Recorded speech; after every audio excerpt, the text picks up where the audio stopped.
in society today, there's a lot of people that don't work out, and there's a lot of people that have catastrophic mental setbacks. Everybody wants a pill, but what if they just went and took a walk or went and lifted some weights for a minute? Would the world be a better place for that? I would like to think so. I'd rather be sidelined trying to achieve greatness than watch greatness achieved and it only set on the sideline. Now introducing your host, Jacob Emery. This episode of the Iron and Infrastructure Podcast is brought to you by Unlocking Greatness with Jacob Emery, a coaching community built for those ready to become the strongest version of themselves. Weekly calls, proven playbooks, and a community built to grow. Greatness is not given, it's unlocked. Join us today at jacobemery.com or DM coach at jacobemery44 on all social media platforms. Problems in our life, and what happens when these problems arise?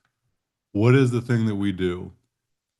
You know, I used to think about mental strength and how you have to be mentally resilient to get through life, to have these things in life that we face not be so bad.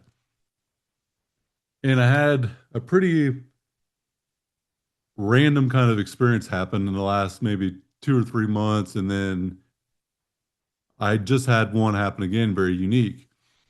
My back is fucked up. I am like Mike Tyson in an interview in the early 90s, broken back, spinal. I can't even tell you what I did for certain.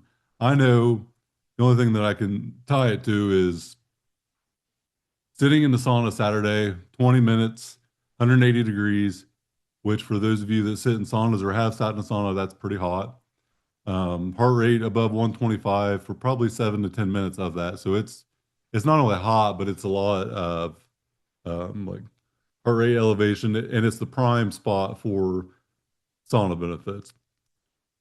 I live in Ohio, and for those of you with me, my brothers and sisters in Ohio, it's fucking cold out. It is like negative below asshole outside right now. It's better this week, but last week it was brutal. But Saturday was like -5 out. So I don't like to sit in the sauna and then not cool off before. I am already like a furnace by nature. Body temperature is always way high. So I like to cool off before doing anything normal, or I will sit there and sweat. Well, at -5 degrees, after 180 degrees, that's a pretty big transition. We still have 12 inches of snow on the ground, and I just went ahead after it got done in the sauna and went and grabbed a shovel, and part of my driveway need to clear off a little bit better, and it was about 6 inches of ice. So for 20 minutes, I was outside with no shirt on, with a pair of sweatpants on and gloves and boots, and that was it. And I was beating up ice on the driveway to get it cleared out, to cool off. And then my body started tingling. My skin started to feel like it had goosebumps on it, and I thought, oh shit, I'm probably getting frostbite right now because my body temperature is still elevated, but my skin's not. So I was quickly done after that. It felt fine though. And then the next day in the afternoon, I don't know what I did, if I tweaked something or something fell off and my back started hurting a little bit. By that time at night, I was damn near crawling to get around. And 2 days later, it's still not very good. So I didn't get a train Monday. I got up same time. I did dead hangs. I tried to do some training, and I physically was unable to get very far. For those of you that are not like, you might not find this funny, but it is fucking funny. So if you don't like it, then that's tough shit, I guess. But we call it a sex swing at the gym. But basically, we hang upside down from a pull-up bar, and we have a swing that comes down, and then we just put our feet up in the air, and we hang upside down like we're a bat, but we call it a sex swing just for humor. It releases your spine by holding onto your waist, and then your head and everything else just kind of fall down. It is supposed to like let your spine decompress. Really beneficial. And a lot of time if we're hunched down and our posture's bad and we've sat too long, it's amazing for that. So I did that. Well, I don't know that that was smart, because I can tell you right now, it didn't make me feel much better. And after my training was done, I sat in the sauna again. I'm like, oh shit, something just don't feel right. And it got me thinking, I can't work out. And this has been a long time since I can't work out. And I was pissed off about that. So my problem is I can't physically move very well. And the thing that normally gets me out of a bad mood is my ability to physically move. I don't know about you guys. I have never slept in an extra hour and got out of a bad mood before. I've never been really shitty mood or have this big thing in life that a little bit of sleep in the morning got me out of it, where I slept in an extra hour or two and I was all good. But I can tell you what, I've had some pretty bad shit happen. I went to the gym a couple times and my life was pretty good walking out compared to walking in. So the debate is always a mental versus physical thing. Like which one is more important, which one comes first. And I got a perspective for you today that I want to see what everyone thinks about. But this is kind of my opinion. And knowing that you cannot problem solve your way out of overthinking something.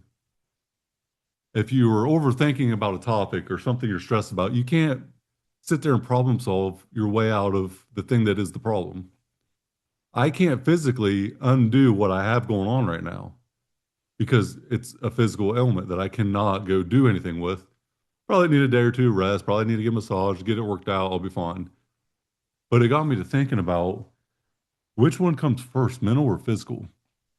And I don't know that there's one that's more superior than the other in general. But I think that the mind is downstream of the body physically because physical strength is kind of like the architect of our mental resilience. If we physically can't move, how are we able to overcome that mental like fatigue that we run into, the thing that holds us back? So in society today, there's a lot of people that don't work out, and there's a lot of people that have catastrophic mental setbacks. Everybody wants a pill, but what if they just went and took a walk or went and lifted some weights for a minute? Would the world be a better place for that? I would like to think so. So today, I want to go through a quick, call it a framework, call it whatever you want. I don't even know if I'm going to write anything down yet, but I just want to talk about it. And then I want to open it up for Q&A. We got some wins. I know we got some fucking wins because everybody's winning. Amber, you've been gone, so I know you got wins because you're always winning. And so after I tell my little story and go through my little rant, I want to get everyone's opinion on the mental and physical foundations of resilience. The conscious view is that we need to make people, especially in this younger generation, we need to make people mentally stronger. And everybody thinks that the generation today is kind of fatigued, right? Where they're just fragile. They're wore out, young, testosterone's at an all-time low at a young age. I had this issue myself. So I'm speaking on someone that's went through this. 24-year-old testosterone plummeted. I had hormones of a 13-year-old girl, and I know a lot of people that have experienced this thing. So fragile, we're fatigued, we have all these food issues. And when we think about someone that works out a lot, they're normally fairly decently happy people, right? So normally a lot of people that work out don't, they may be in a bad mood walking in, but you normally don't see a lot of it there. Now you got your dipshits everywhere, mental and physical, set up, like putting yourself out there. There's going to be people that obviously extremes everywhere. But when you physically exhaust your body, you're able to tame your mind. And the ability to tame your mind in a moment of overthinking or spiraling, the negative spiral loop that we all have, we see one thing that was not that big of a deal, and by the end of the day, our life is ruined. And a lot of times we often know what the reality is, but we can't break that cycle. We overthink, we try to analyze it, and then do we just have a paralysis by analysis trap where we just kind of overanalyze everything to the point that what wasn't really a problem became a pretty big problem. Physical capability is one thing. The ability to have physical capability and go do something physically really hard. It requires mental strength.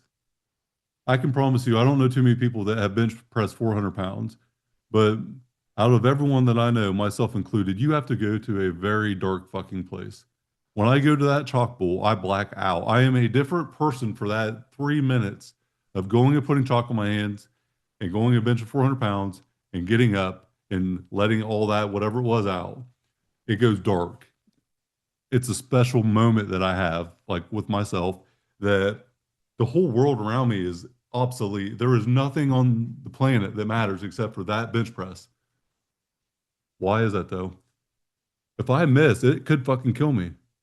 I'm doing this, yes, recreationally, but 400 pounds is 400 pounds. I don't know if anyone's ever dropped 400 pounds on their chest before.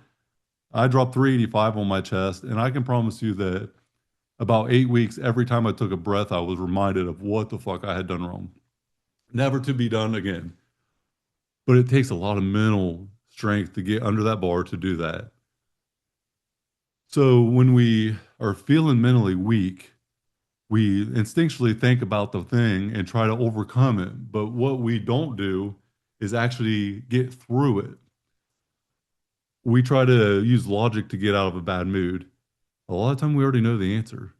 I had a recent situation where it was really difficult for me. I know the fucking answer. I know physically. I will say it out loud. I know what the response should be. I know the answer. I can't undo it. What was my problem? My training was off. I wasn't applying myself physically.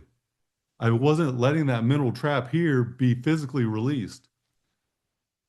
And I was attempting to fix the problem with the actual tool that was making it a malfunction for me, my brain. Because my body was holding on to it without a physical release that I needed. And my brain wasn't allowing it to go because I wasn't allowing it to go. Stop telling yourself one day. It isn't about one day, it's about day one. Today should be your day one. What you need isn't another day. What you need is clarity with the community to give you confidence to unlock your greatness. That's what the group coaching program is all about. Confidence, clarity, via commitment. Hit the show link in the notes. Let's start unlocking your greatness now, today.